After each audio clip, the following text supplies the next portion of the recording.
play frontlining, but it's still going to be very solid when that Talon comes through, when the Graves is trying to get up at very low range. The one thing I do really like about the Braum is that it leans heavily in what Hanwha has drafted here, which has been their identity the entire... Have to play very defensively here. We'll see whether he does actually blade surge forward or look for some of this CS as Carrier now searching for the hook, finds the blade first, end of the line comes on in, and that is a very dead Aurelia and first blood.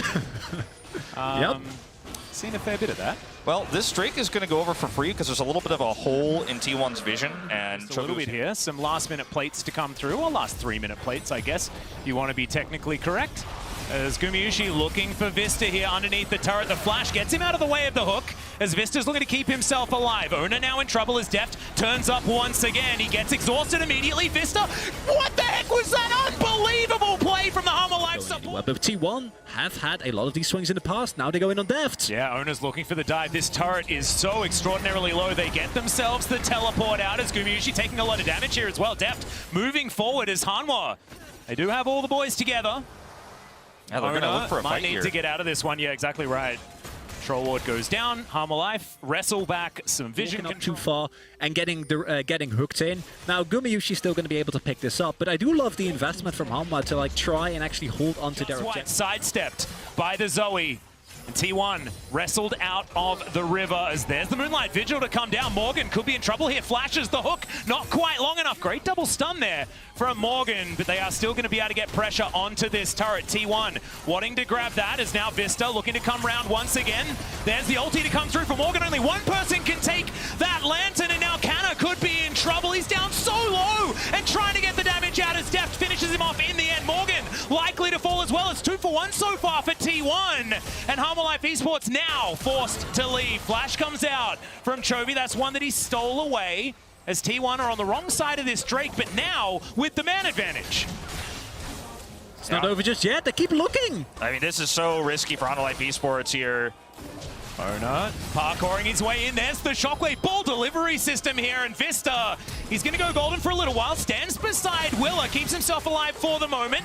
As Ona, below half health, great hook to come through from Carrier, but there is another stopwatch from this team. Of course, Willa, no way out. Trying to hit these pot shots while everyone else is blocking, and they're coming back in. Does Deft have ultimate? No, he doesn't, as Ona could be in trouble here. One last auto. It's actually going to be the Zoe that picks it up with a bubble. I think the shot calling is a little bit crisper, but in terms of raw mechanics, Hanwha Life is showing why they're in this quarterfinal. Yep, Vista caught in amongst a whole lot of people as the Shockwave finds absolutely no one still. Carrier locks down that kill in the meantime. And the Aurelia, and of course the Braum in this very rare circumstance where you can actually pull it off, is to actually pull people out of their engages as Deft might be in trouble. Yeah, kind of looking for the dive right underneath this turret. He had the shield bow, and he's absolutely fine. Just walks, takes down the 80 carry of Hanwha Life Esports. He's got plated steel caps. He's going to live through the damage that Misfortune can put off. And in that extended trade, you're always going to win when you have the shield bow, even under turret. A little bit in one of the earlier mid-game fights where they wanted to re-engage, but weren't able to.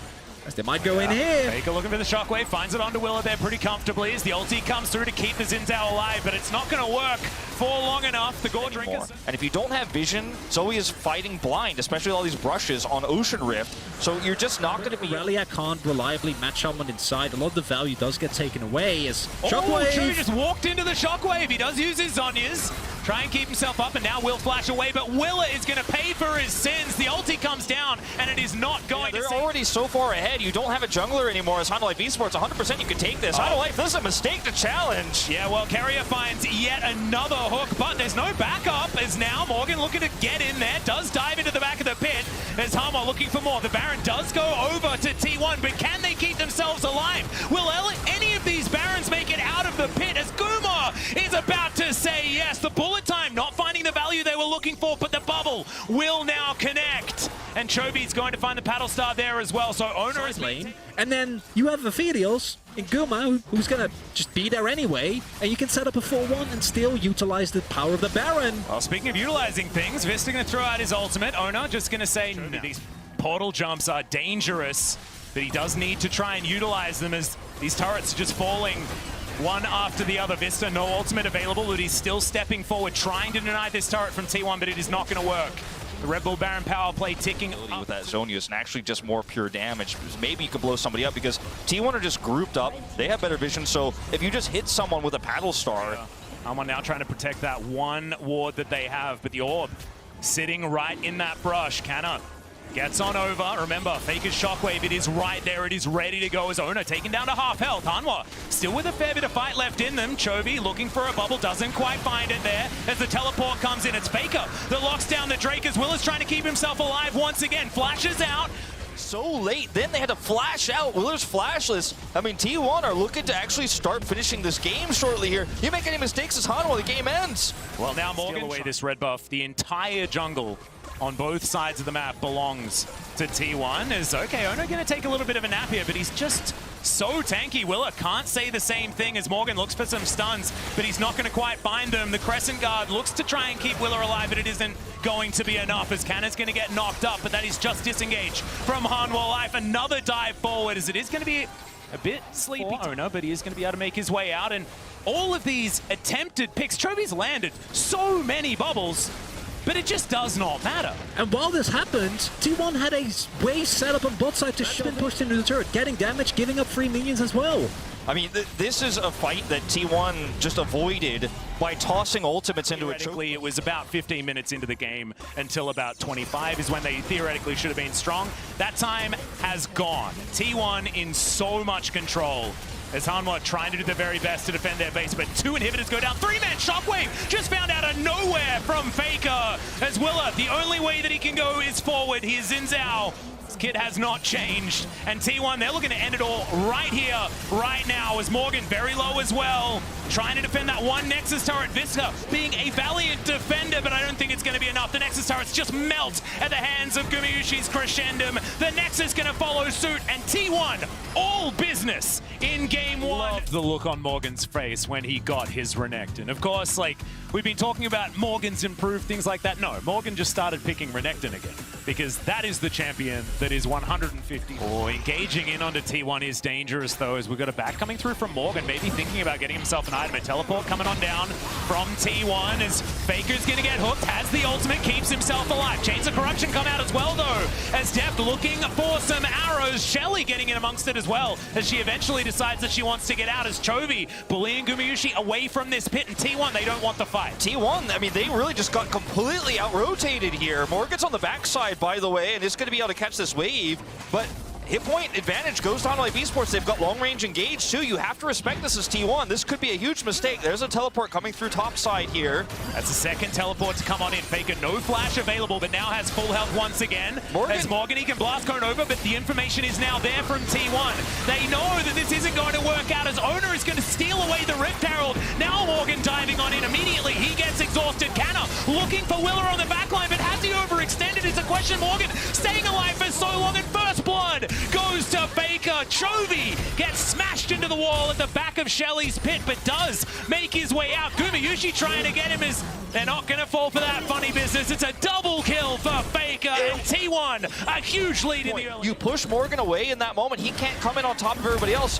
Faker teleport to the top side of that fight at the beginning was really scary, but they ended up winning the fight at the end of the day, and so much aggression, so much all-in. Hanwha Esports very quickly running out of options this game. And trading even here, like, yeah, maybe Morgan, you know, is able to pick up extra plates compared to Gumayusi, but it's who does the goal still bad trades?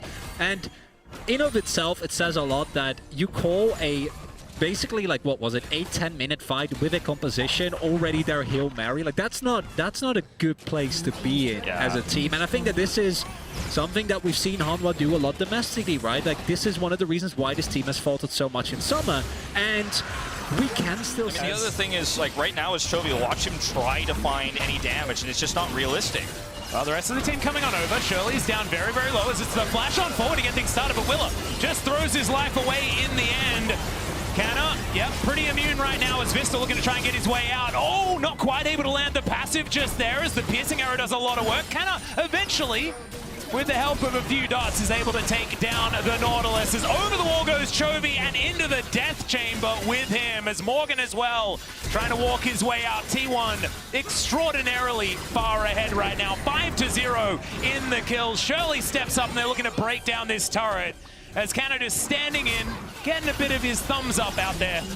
And this could just be 2 turrets right here. That right This Poppy You can't all-in Faker, because Faker's ult's up. You can't all-in Gumayusi because Keria is with him non-stop. You need everybody to go in all at once. They're still trying to find something, though, as Canna dives on forward. It is going to be T1 locking down the Drake, but can they win the fight? And I think that the answer to that is yes, is Chovy able to get back over the wall in their region, because that's not what this represents, right? This represents T1 tidying up their gameplay so much more, as this was a 5-game series. Is now Canna looking to try and get more done. Gumayusi, a massive ulti in the backline. The Varus just dies. I didn't even see what he got hit by. It just gets completely obliterated. Baby coming through. It was just needled. He was just needled, as Canna is just so extraordinarily strong right now. Willa trying to get away, but he's not going to be able to.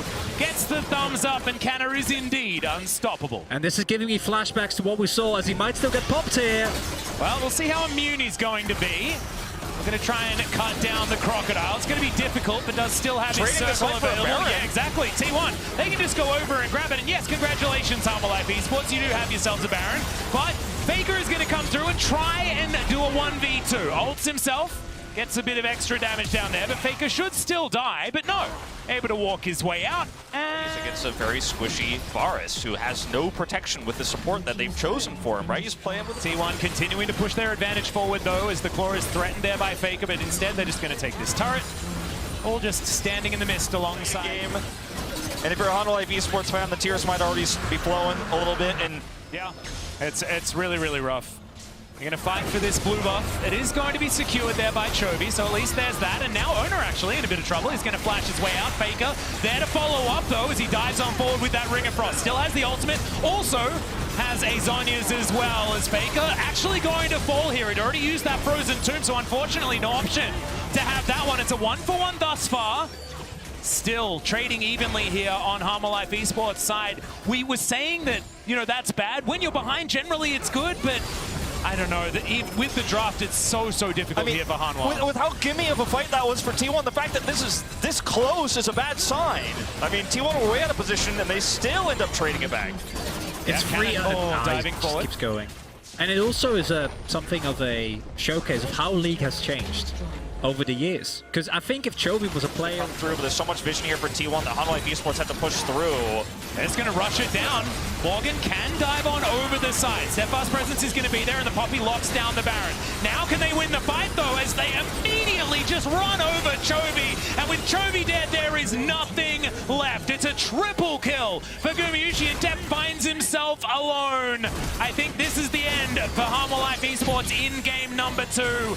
As Deft not going to be able to cleanse again, and that's going to be the ace given over. T1 storm down the mid lane in an extraordinarily dominant first 2 games. They'll bring themselves to match point. They've neutered Deft in the early game. They prevented Chovy from getting a lead back-to-back, game after game here. Chovy's not able to carry. He's not able to pop off. Morgan not getting ahead.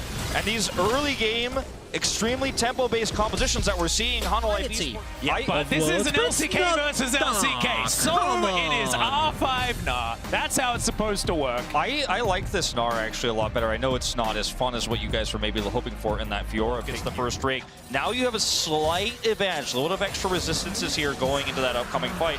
Plus, as Will is going to make his way into the river, gets double raked and gets a thumbs up for it. Very, very nice, as that's a Gravitum stun that's going to land. The hook is going to go completely wide, though. That was an odd maneuver. Carrier gets stunned up. And now Will is making his way in, but Owner in perfect position. Do you want to fight a low health Olaf, though, is the question. And Owner's answer is absolutely. Yes, I would very much like to do that as Stand Beside Me comes on in. And Owner's going to get exhausted. That's the flash forward. Owner thought he'd done the calculation, but it doesn't quite work. Everyone's health bar is extraordinarily low, though, and T1 are closing in on this bottom side of the map. Deft, yeah, Vista's going to have to cancel the back because he doesn't want to leave Deft alone. As the rake's going to be avoided this time. Deft is going to flash to get himself out of the way. Not a lot of summoner spells left remaining, and first blood is the one with a draft that, yeah, they can make corrective plays. They don't necessarily need to, but they get the shove, they put down the ward, immediate teleport comes through from Kana, who has already burst down that turret. He gets all plates and first turret, so 610 extra gold going through. They get a Drake here. And I mean, killing way ahead of ourselves, there's because still this series isn't even over yet. Ripped And Herald on the Shirley is table. now getting taken down. T1, let's see whether they can win this battle. Gravitum comes on out. Chains of Corruption are going to be the answer, so that means Hanwha should be able to get Shirley, but the Moonlight Vigil comes down. That's stolen away though. Owner actually diving forward. Faker using his ult to make sure no one can get out. Deft going to be the first victim. That's another one to go down as well, as unfortunately Will is not going to be able to Ragnarok that, and Chovy's still alive. Morgan is his only teammate that's also there, and unfortunately it's not for too much longer. He needs to try and get through both Canna and Faker. Okay, fight's continuing to erupt here. The flash has to come through because the return of the Rake was going to be enough to get rid of Chovy, and he's getting closed in upon. Carrier actually gets it with the edge. play between Matt and Dom and Kia, which... Oh no, but like if Matt beats someone Kia, then that's an amazing That's semi. even better. I'm seeing is, Arguably, all I'm speaking it doesn't matter, but the cohesion and the teamfight execution from T1 is... It's not on the level that we've seen from this far. So that's why we may be overstating it, because it has been like, finally we're breathing out after holding our breath to what feels like 3 years. Like I said, I mean, you got 3 stars on the jersey. Maybe this is the year bring home a 4th one. Looks a lot more hopeful for me than when I watched T1 in 2019.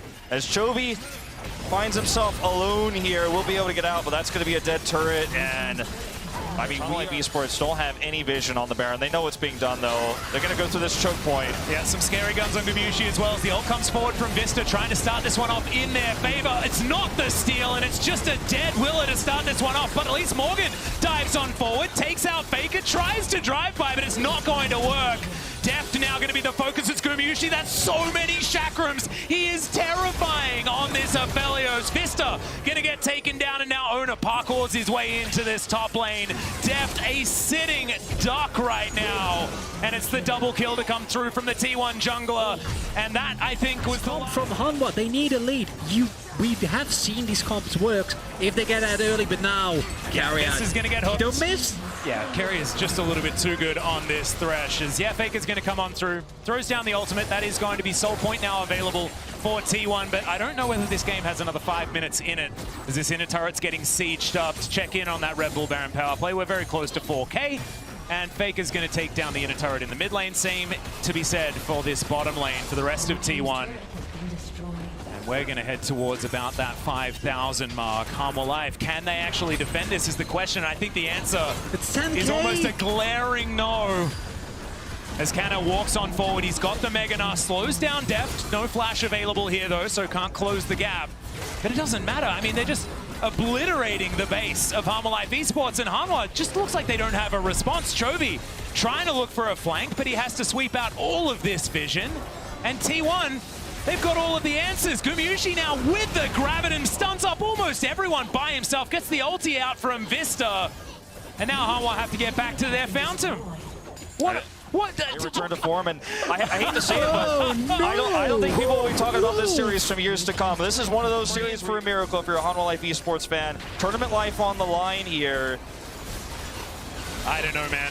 Even a miracle may not be enough here as Hanwha, they don't even get towards the pit. The Baron is secured. Willa now down extraordinarily low. It says he's unstoppable, but it's looking pretty stoppable right now as Gumayusi's dominating as he takes down the jungler. Hanwha now running for the hills as quickly as possible. Decent disengage ult from Vista as Chovy dives into the back line. Gets exhausted though straight away. Morgan with the dominance gets on top of Gumayusi, but there's so much peel, and he is going to be okay. Lantern thrown out for Faker as Chovy flashes himself out of the way. Morgan doing the same thing as Owner goes golden.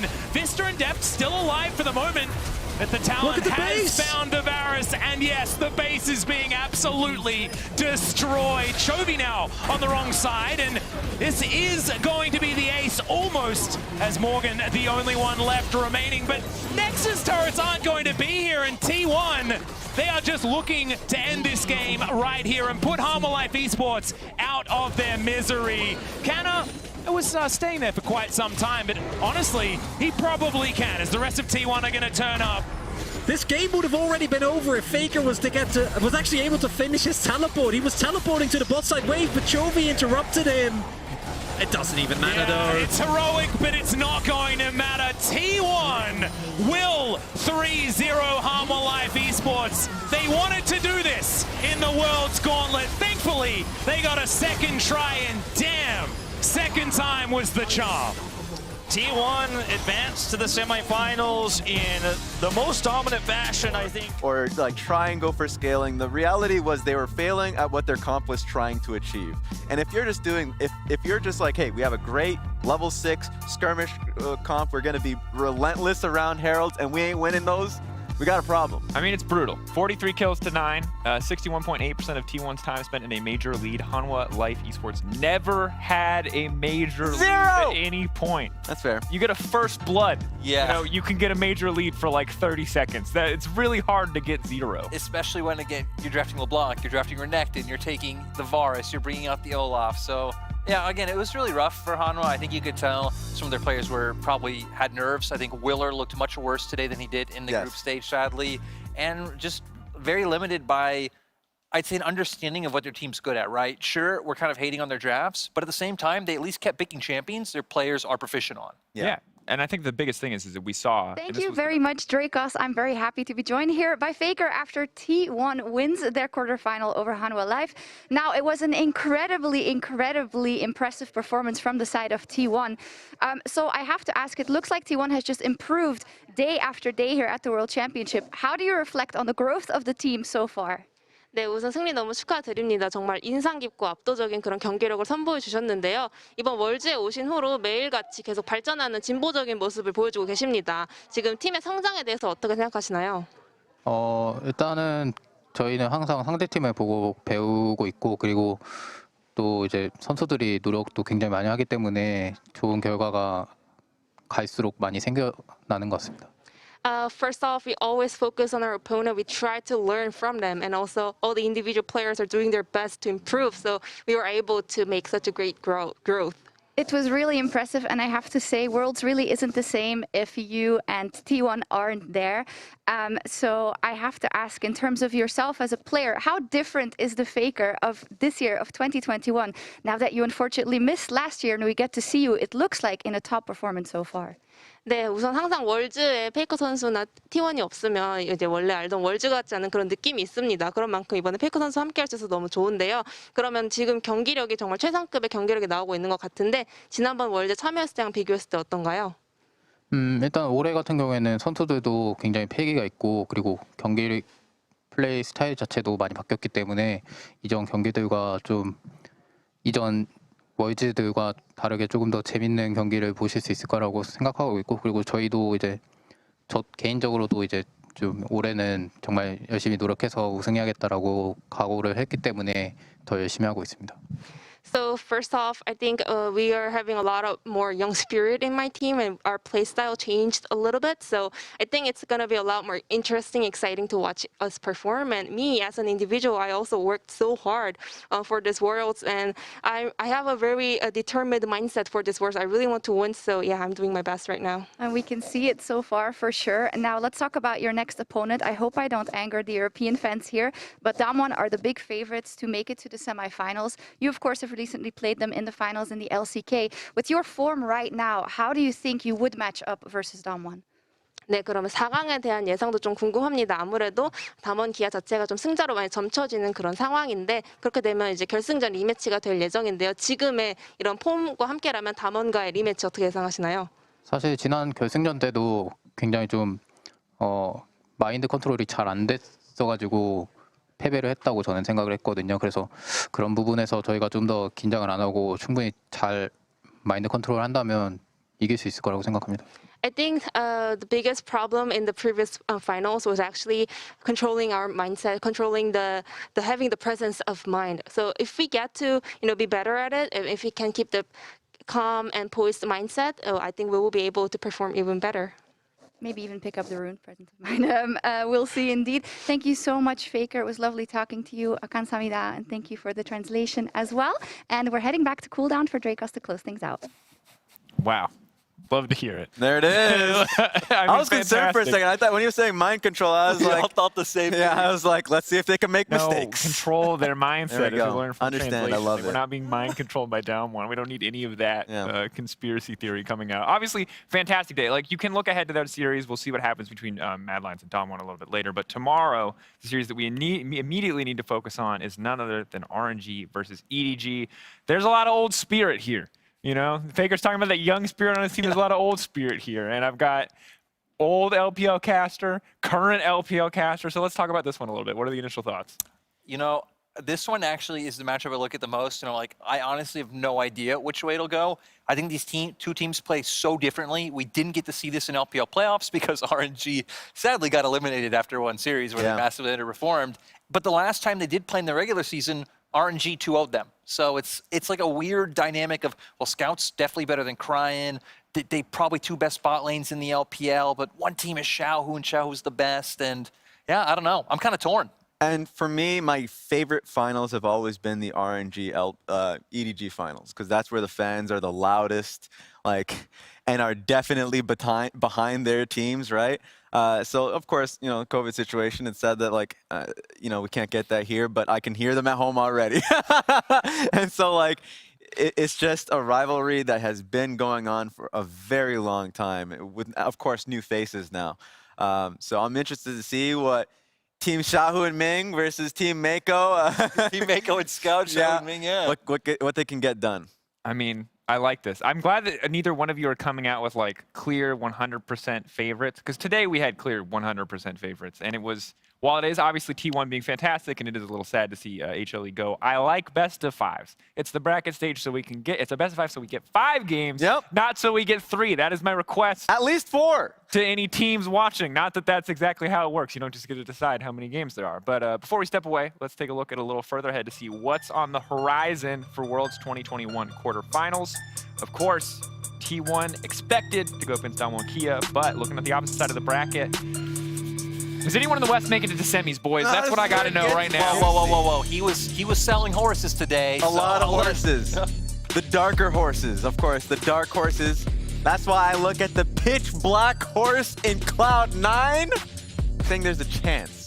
There's a chance, Dracos. Did you really just set me up to say there's a chance? There's a chance. There's a chance. The darkest horse there is ever. There's a sliver of hope.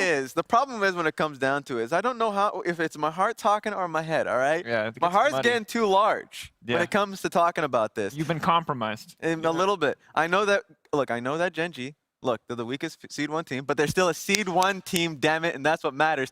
So I'm gonna look to that series. I'm not gonna give a definitive prediction yet. Lyric, you are. I'll give a definitive. Yeah, I was going to say, I was like, you're American, but I feel like you have a clearer head you know what? than both of us. I'll even Don't say it. I'll even go.